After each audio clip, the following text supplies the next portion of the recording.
벌써 2022년이 되었어요. 새해 복 많이 받으시길 바랍니다. 오늘은 예비 고1 뿐만 아니라 고등학생이 알면 좋은 수학의 개통도를 간략하게 이야기하려고 하는데요. 수학을 정확하게 분류하는 것은 역시 쉽지 않습니다. 따라서 오늘 내용은 대략적으로 이 개념을 위해서 이전 개념이 이렇게 연결되는구나 하고 알면 됩니다.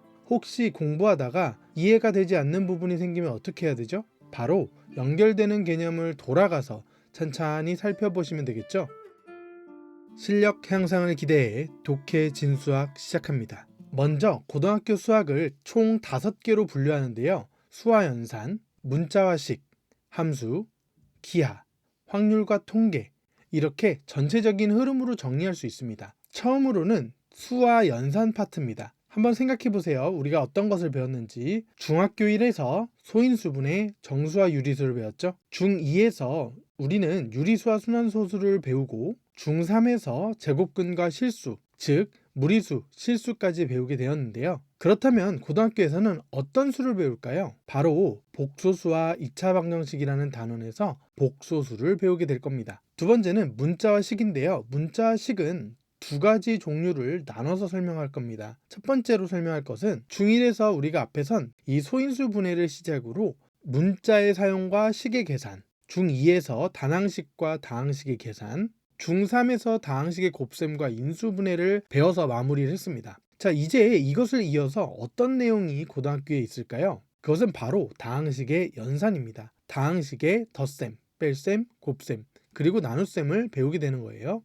자, 이제 문자식에서 두 번째 내용입니다. 문자식의 두 번째 내용으로 1차 방정식에 주목을 해서 1차 부등식, 연립 1차 방정식, 2차 방정식까지 중학교 내용으로 구성되어 있어요. 앞에서 언급했던 것처럼 복소수와 2차 방정식이 있었죠.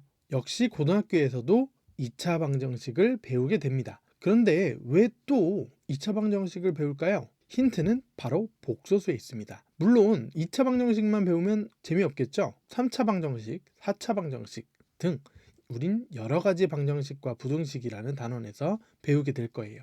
어떻게 보면 가장 중요한 단원이라고 할 수 있는데요. 바로 대망의 함수입니다. 이것 또한 두 가지로 나눠서 설명하도록 할게요. 첫 번째는 중학교 1에서 좌표평면과 그래프, 중2에서 1차 함수와 그래프, 1차 함수와 1차 방정식의 관계, 중3에서 2차 함수와 그래프. 다음에 고등학교에서는 무엇을 배울지 한번 생각해 보세요. 바로 2차 방정식과 2차 함수입니다. 이것도 마찬가지죠. 우리가 앞에서 1차 방정식과 1차 함수의 관계를 설명했듯이 여기서도 2차 방정식과 2차 함수의 관계를 설명하게 됩니다. 이 두 번째가 좀 특이합니다. 여러분들 보시면 바로 함수의 두 번째는 집합과 명제라는 걸로 시작합니다. 이것은 고등학교 1학년 때 배우는 내용이에요. 이것을 시작으로 함수를 설명하게 됩니다.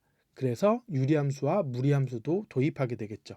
사실 이렇게 배우는 내용에는 여러 가지 이유가 있겠지만 역사적인 이유를 포함하고 있습니다. 아주 간단하게 살펴보면 중학교는 우리는 움직이는 특성, 그런 동적인 관점에서 함수를 바라봤고요. 이제 앞으로 고등학교에서는 약간 멈춰있는 느낌이라고 할까요? 정적인 관점에서 함수를 배우게 되는 겁니다. 자, 이제 다 왔습니다. 기하입니다. 기하는 중1에서 좌표평면과 그래프, 기본 도형, 작도와 합동, 평면, 입체 도형의 성질, 이렇게 중1에서 배우고요.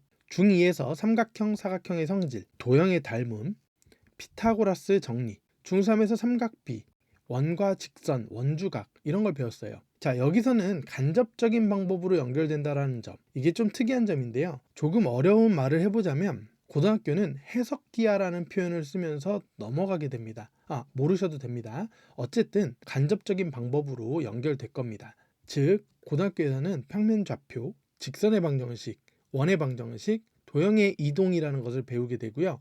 앞에서 삼각비를 배웠었잖아요. 이 삼각비는 고2에서 보통 다루게 되는 수학 원 내용인 삼각함수에서 삼각비와 연결이 되었다고 볼 수가 있습니다. 마지막은 바로 확통입니다. 확률과 통계죠.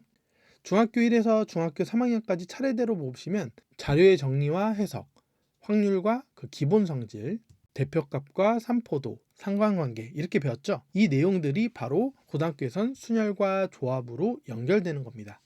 자, 어떤가요? 고등학교 1학년 수학은 수학 1, 수학 2, 미적분 확률과 통계의 발판이 될 겁니다. 그러면서 중학교 1, 중학교 2, 중학교 3에 이 내용들을 다 가져오면서 적절하게 연결시켜 줄 거예요. 그러니까 여러분들이 고등학교 1학년 수학을 잘 하셔야 되는데, 고등학교 1학년 수학을 잘하기 위해선 중학교 1학년, 2학년, 3학년이 복습되어야 됩니다. 한번 공부를 꼭 하시고, 또 고등학교 1학년 수학을 공부하다가 어려움이 있으시면 거꾸로 다시 한번 돌아가서 공부하시면 되겠습니다. 자, 잠깐만 넘어서 수학 1, 수학 2 미적분 확률과 통계가 어떻게 이루어져 있는지 빠르게 읽어볼게요. 수학 1에서는요, 지수화로구와 지수화로구 함수, 삼각함수, 수열입니다. 수학 2는 함수의 극한과 연소, 미분, 적분 이렇게 주어져 있어요. 다음에 미적분은 수열의 극한, 미분법, 적분법으로 이루어져 있고요. 마지막으로 확률과 통계는요, 경우의 수, 확률, 통계 이렇게 이루어져 있습니다. 자, 여러분들이 공부하실 때 고등학교 1학년 수학을 배우시면서 모르는 부분은 꼭 앞으로 가서 다시 한번 살펴보시길 바랍니다. 지금까지 진독해 진쌤이었습니다.